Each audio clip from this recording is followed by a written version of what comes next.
Welcome to Avoice, a voice for creators. I'm your host, Daniel Norton.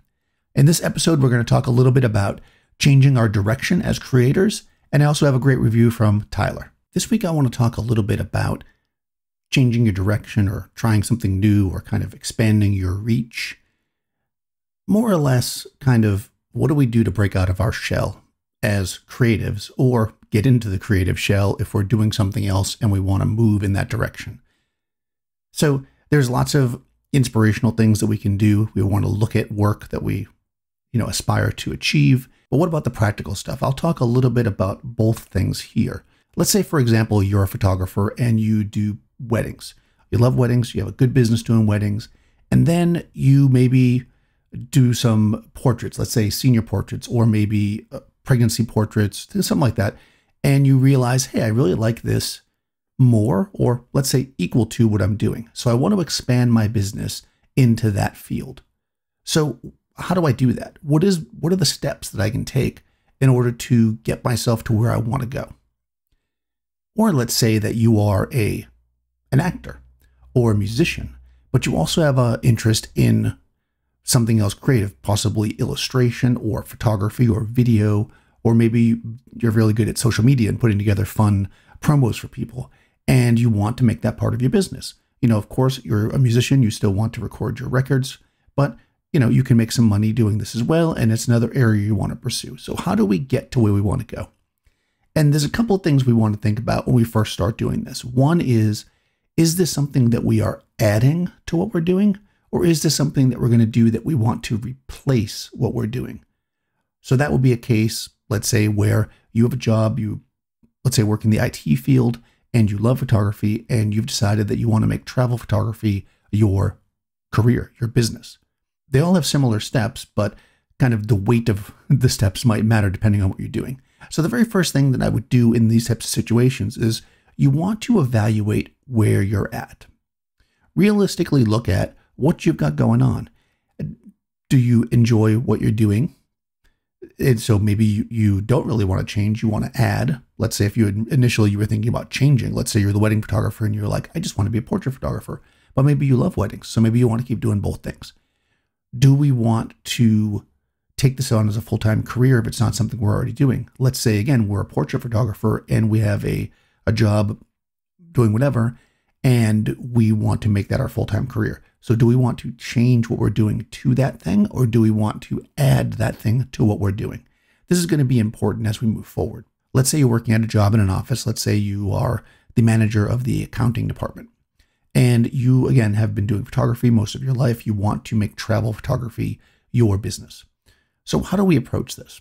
Well, again, I'm going to look at where am I at and what do I ultimately want to do?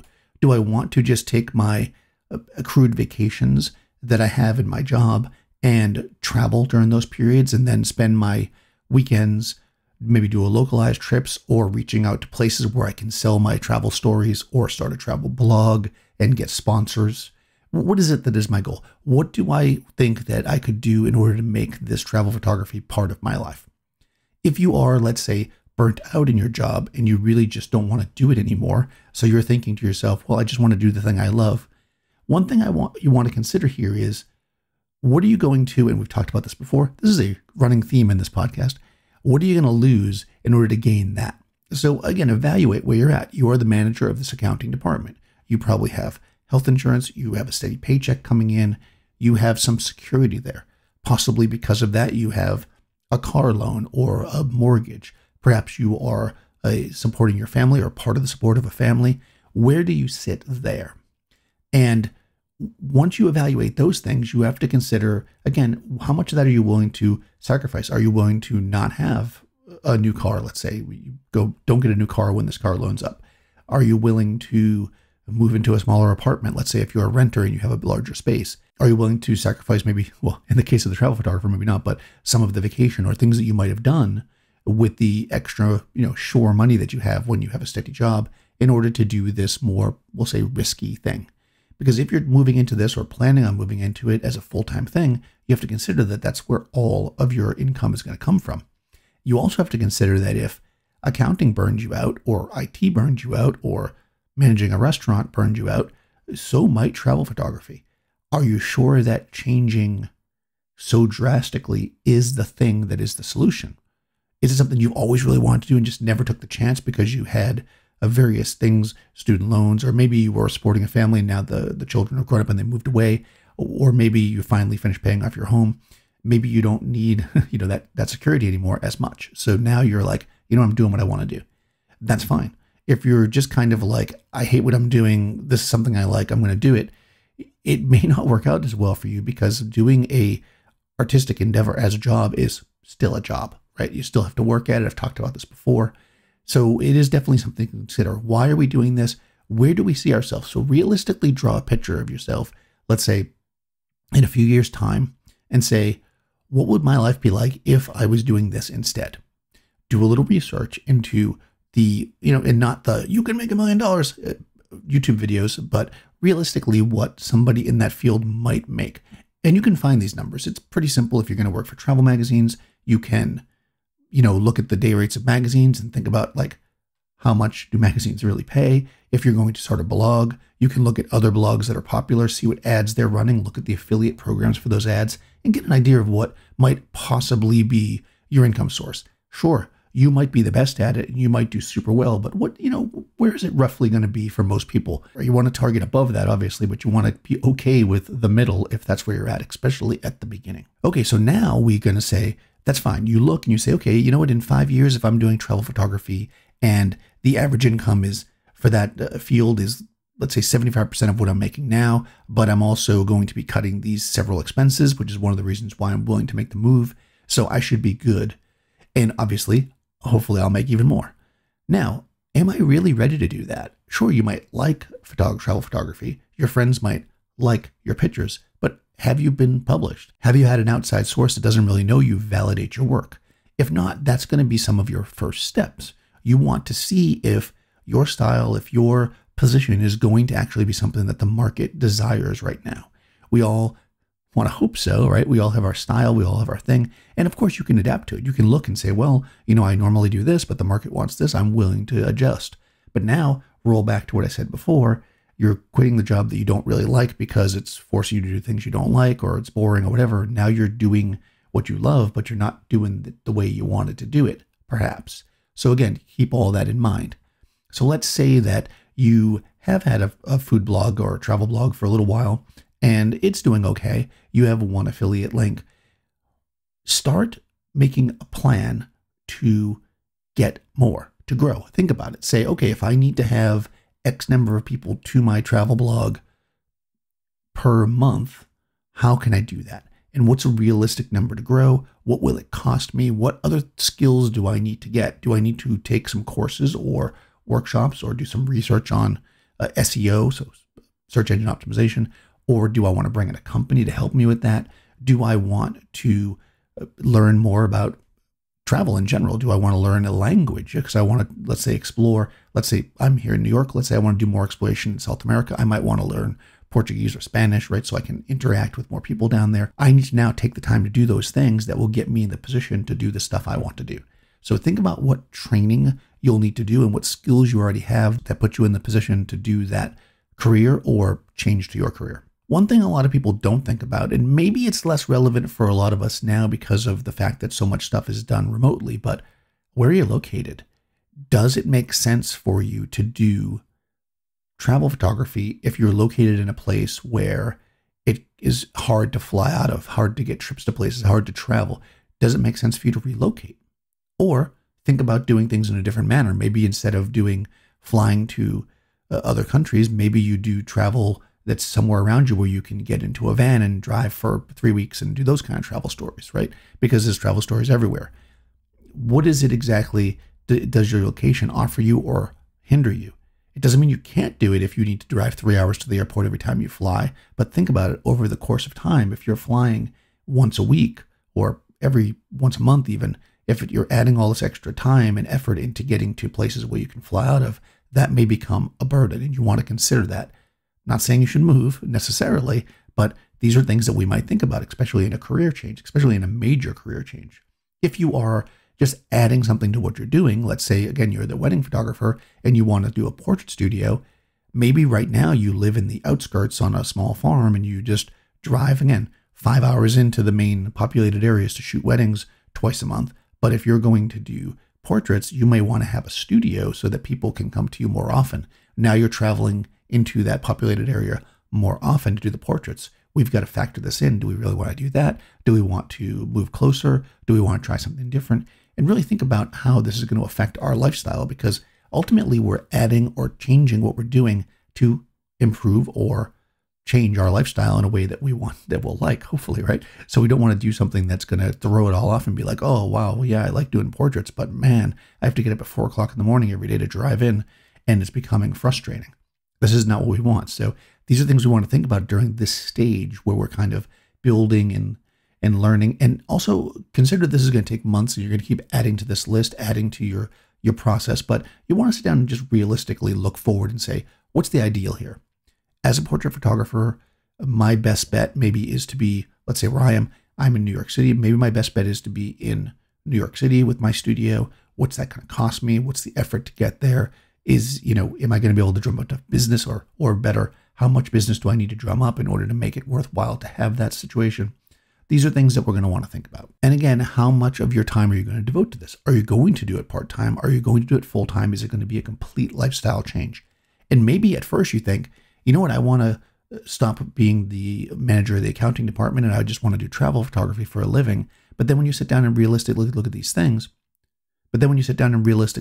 things, you might say instead, you know what, maybe I should do this as a secondary career for now and see how it works for me, because taking that plunge and taking that risk might be too much right now. I'm not saying that you shouldn't take the risk. You definitely should. But I'm not saying you shouldn't take risks in life. Risks are important, especially in the arts. But I do think that you need to kind of calculate where you're at. And I think one of the reasons why I'm stressing this part is because a lot of people that I talk to are people who are doing this as a secondary career. They're not 20-year-olds that are out there going, hey, my Instagram is doing really well, so I want to do travel. If you are that, do it, right? You've got, again, I've said this before, you've got less kind of overhead. Just go for it. But if you're not in that position and you have something that you can effectively lose, you want to consider that before you take the risk. And for my personal story, that's what I did. Right out of college, I got a really good job. I got lucky, basically. I've said this before to people. I was working in a warehouse, and I kind of, through the channels of having been a good employee or whatever, I got hired into a department that was everybody there had engineering degrees, but they needed somebody to photograph the shoes. And an opening opened up in one of the positions where it was an engineering degree position, but they liked me. So next thing you know, I'm being on the job trained for a job that I didn't do the 6 years of college for, whatever. I had a degree in art, and it was a good job, and it paid pretty darn well. And when I quit that job, because I said I really want to do photography, photographers told me, wow, you probably should have kept that job. For safety reasons, why? They were probably right, because not everybody that jumps into this is going to make it, right? Whereas if you have a job and it's working for you, it's there. So we definitely want to consider that. And there's lots of things we can do. You want to prep for these things. Like I said, this is you don't want to come home one day from your job as the manager of the accounting department and go, you know what? I'm going to do travel photography. I'm just going to quit my job next week. You want to plan a bit. It doesn't necessarily take years to plan, but you definitely want to say, what kind of funds do I have to float me for a little bit? How quickly can I start getting enough income to support myself? How quickly can I get enough income to make me feel like I'm very secure? How quickly can I have enough income where I feel the comfort level that I have now? These are the things we want to think about. We don't really know, right? This is risk, which is why everybody doesn't do it. Going into the arts or putting your creative passion as your potential career is a bold move. And I want to even say a brave move. It is not easy. Many people told me when I was younger, before I went to college, and even they said, photography is good for a hobby, but you should do something else for your job. And I think many people listen to that advice, right? And they do the things they love. They do the illustrations, they do the writing, they do the photography, the painting as a hobby because they never felt like they could do it as a career. And then later in life, they start thinking, wow, you know what? I really wish I had done it. And in a way, you're in a better position because you've learned a lot. You have an idea of where your lifestyle is and what you're happy with. So you can kind of make that choice in an intelligent way and say, hey, you know what? I know I need this much money per year doing this art. Is it feasible? Or when will it be feasible if I start building on it today? And that's what we want to do. We want to start building, taking small steps. What are the things that we can do? And what you want to do is set yourself up so that you have a plan. I remember I took a course when I was, probably like 20 years old, and it was put up, I don't know if they're even around anymore. It put up by this company called Franklin. They made Franklin planners, which were like, like day planners effectively. And they had a whole course on organization and timekeeping and stuff like that. And it was really interesting how they did it. I used this a lot in my career, especially early on, where every day I would write down a list of things that I could do that day that would move me closer to my goal. And at the top of the page, you would have that month's goal. What you basically did was, I'm not going to teach an entire course now, but I can talk more about this if people want to get more into time planning and stuff, if that's something people want to know more about. I don't know if that's really the main focus here, but it could be interesting. So what you do is you set a goal. Basically, you have your 5-year goal, but we'll just start with like a 1-year goal. Let's say at the end of 1 year, I want to meet 12 people in my industry. Now, you can break that down and say, okay, well, that's one a month, right? So you want to meet one person in the industry a month, not just a random person, but somebody that can help move you forward, ideally. Let's say if an art buyer or a gallery owner or travel agents, a magazine, it depends on what you're doing, right? If it's portraits, maybe it's people that can send portrait clients to you. So like schools make connections, whatever. Well, whoever those people are, you want to meet one per month. So now each day, so you break it down into a week, what are the goals each week to get me closer to that? One day, the one day at the beginning of the month, I'm going to research the various photo clubs, let's say, that people go to. Maybe that I'm going to get myself connected with travel agencies. Then I'm going to do whatever. And so you make your list of things that you can do weekly. You break it down so that every day you write that week's goal, that month's goal, and that week's goal at the top of the page. And then you write something down each day that you can do to bring you closer to that goal. And of course, you can make a whole list of stuff ahead of time, but every morning it's a good idea to sit down and do it. And you check it out as you do it. And if some of the things you don't finish, you just move them to the next page. So they're always staring you in the face. And what you want to do is every day just sit down and say, what are the goals that are going to get me closer to this? So for instance, if you want to shoot, let's say fashion photography, what I did, I wanted to make connection with modeling agencies. I wanted to make connections with small magazines. I wanted to make connections with local designers. I wanted to make connections with stylists. I wanted to make connections with makeup artists. I wanted to shoot one editorial a month. I wanted to get published in a magazine. I wanted to get a cover of a magazine. These are all goals that led me towards I want to shoot a catalog. I want to shoot an advertising. I want to shoot for local businesses. So these are all like my big goals, and I broke them down into chunks that that are digestible. So if you want to shoot portraits and you're a wedding photographer, steps that you can take is make some kind of portrait promo, do some extra portraits at the wedding, right? Add a few things you don't normally do so you can have some more portraits to show, right? Look for people that might be interesting to photograph and pull them to the side. Oh, you're the niece of the bride. Let me get a nice picture of you over here by this garden, right? Thinking to yourself, this could also be useful in my other portfolio. Go out there and look for people to photograph that will give you the images that you need. If you're an illustrator, draw so many illustrations a month, right? I know they have different things. I see them going on where it's like, there's a thing that goes on called Inktober, which I always see pop up because I follow a lot of illustrators on Twitter. And there's a list of 30 things, and every day in October, there's something to draw. And then people put them forward. Here's my thing. You can do things like this. These are things that we can do to motivate ourselves to do the steps that we need to do to move towards the change that we want to make. And again, if it's something like you want to be a travel photographer, so you want to learn a language, then again, take a course in language, do so many hours a day of practice, maybe go to join a club, let's say a Spanish language club, maybe start going to areas of your town where people primarily speak Spanish and start talking to them, for whatever reason, go to like the Spanish supermarket and try to interact with people there as if, because they probably likely speak some English and you obviously speak English. I'm talking about English to Spanish here, New York. Obviously, if you're in a different part of the world, then this is, might be different, but go there and just start doing that. When I lived in Miami, I learned a little bit of Spanish, which mostly I've forgotten now, but like that's what I would do. When I went into a place, if I wanted to get a coffee or something, I would try to ask for it in Spanish, which would just make me more used to using the language. It allowed me And the reason why I wanted to do it was because a lot of the advertising agencies dealt with South American versions of companies. So you'd be like Sony South America or Cadillac South America. I don't know if it's a Cadillac, so, but, stuff like that. So you would be, or the magazines, they'd have like Vogue and Espanol. So you want to, I thought it'd be good for me to know a little bit of Spanish. I probably should have learned it better, but that's how I did it. In any case, that's completely sidetracked. But my point being is that you want to make these steps, you want to break them down so that we can actually grow into where we want to be. It's not going to happen overnight, right? It's not going to be like, I want to quit my job. Next thing you know, I'm a popular travel photographer. It needs to be, I'm building up travel images. I'm culling down the images I have. And you might have beautiful travel images, but do you have beautiful travel images that work as a story for a magazine? Do you have beautiful travel images that will inspire people to buy, travel gear, so that you can then have affiliate links on your site? Do you have stuff that might be really beautiful to hang on a wall? And maybe you can sell those travel images as, pictures to hotels and stuff, or stock photography. Where are you going to use these images? How are you going to use them? Start culling what you have. Look at what you have.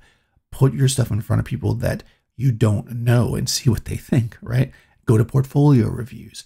These are the kind of things that we're going to do. And again, you set yourself these goals with, a target in 5 years. Now you might say, well, you know what? I have a really good job and I'm making decent money and I'm in my mid 30s. And by the time I get, maybe I have a 10-year goal to quit this job. So maybe part of your goals will be like, conserve a certain amount of money or save a certain amount each month, but accumulate these items that I might need. These are all things that can be on the goals. I have like a shed that I bought. It was a garage and I had a car in there, but it's not there anymore. And I decided I'm going to convert this into a studio so I can do more streams and stuff. I do live streams and stuff from there as opposed to doing it in my house. So little by little, each weekend, I do a little bit more to build this little studio out because I have my goal that by the time the summer's over, I'll be able to do full-on live streams there. And that's how I'm doing it, step by step. This is how we do it. If I just look at it as a big project and go, I want to convert that shed, it's going to take a ton of time. Oh, I'll never do it. But if I say, I want to convert that shed, it's going to take a bunch of time, but here are 10 steps that I can do. I'm going to do one of these steps each week to get me to the end. And in the end of 10 weeks, it'll be where it's at. Because my goal in 10 weeks is to have it ready for shooting. What do I need to do? Same thing with your career, same thing with learning, same thing with anything. You got to break it down into steps, otherwise it will seem impossible. So I know I dabbled in a lot of different areas here because I think this is wide stretching and can really cover a lot of things. That is, it could be, I want to leave my job as an accountant to be a travel photographer. It could be, I'm doing this kind of photography, I want to add this to it. It could be, I am, like I said, a musician or an actor and I want to add. In fact, I know some actor friends of mine who have started shooting headshots, right? They wanted to learn photography. Little by little, they bought a camera, they shot some pictures, they did this thing, and now they do headshots in addition to their acting. It made sense, right? They looked at what was around them and they were like, I like photography, I like headshots. I know a lot of actors, clearly. So I'm going to now do that and I'm going to add to my income. I know people who have done self-tapes, right? You buy all the gear to do self-tapes of yourself. Now all of a sudden, it's like, well, I could do them for other people too, right? It becomes a little side business for you. These things can be added on to what you're already doing. So anything you want to add to your business, anything you want to add to your art, anything you want to add to your life, you need to look at it in steps. What are the steps that are going to get me there? And then try to break it down and move through those steps as you go. You will encounter times where you planned on doing this and it didn't work out.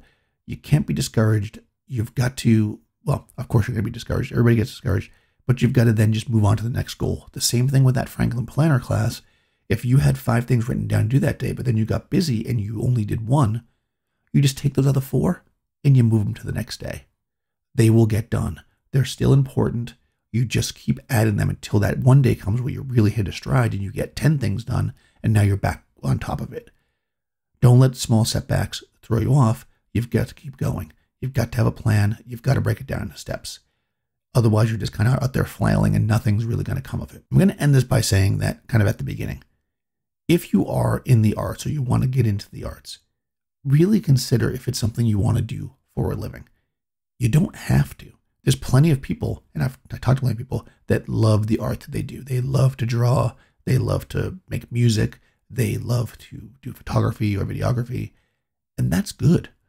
You don't have to do it as a business. You don't have to look at your camera and go, oh, it cost me $3,000 to get this awesome camera set up. I need to make that money back. No, you can just enjoy the art. enjoy the process. Art can be a career, art can be a hobby, art can be many things for many people. So whatever it is for you, embrace that. If you want to make it more or change it, embrace that, but never feel like you need to. Reviews and ratings are the best way to help a small podcast like this one. So if you haven't had a chance yet, please go to your podcast app and rate this podcast, 5 stars ideally, and leave a review if you got a chance. Every week I'm going to read a review, and here is one from Tyler. Daniel Norton is the Master Yoda of photography. 5 stars. I have learned so much from Dan from when he was doing a Facebook and YouTube streams about how to take photos. Now Dan is going into why we take photos and when to or not to take them. Daniel shares his thoughts and wisdom along with the stories that created them. A refreshing, calm voice in a world of influencers yelling for attention. Thanks, Tyler. I know that oftentimes it's tempting for creators that are trying to get attention on social media to be negative or do something super trendy or wild or something outside their nature. But I think that's really hard to maintain. So I'm just trying to be myself, and I feel like that's working pretty well for me. Hopefully it will work well for everybody.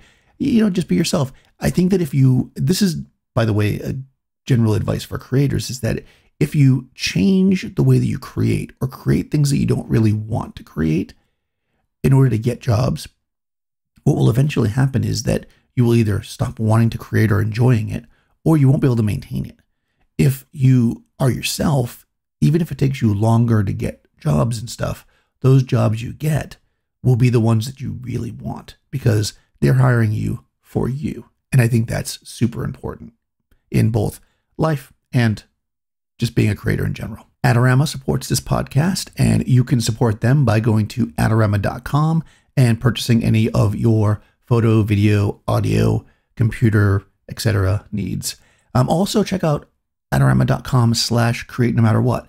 This is their kind of page where they always have contests, and you can win all kinds of cool gear and, try different things, expand your horizons, so to speak. Well, thanks for listening. Thanks, Tyler, for your great review.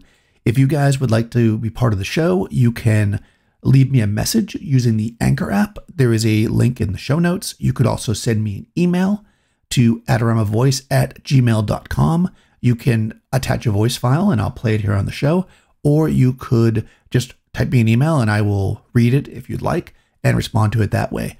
Next show, I am going to talk a little bit more about the email I got from Mark last week, I guess it was, about social media. I'm going to talk a little bit about kind of putting yourself forward, and it kind of ties in a little bit to my answer, I should say, to Tyler's review. So we'll talk a little bit more about that next week, I think. The idea of what do we post on social media and how do we be ourselves, so to speak. I'll talk to you soon.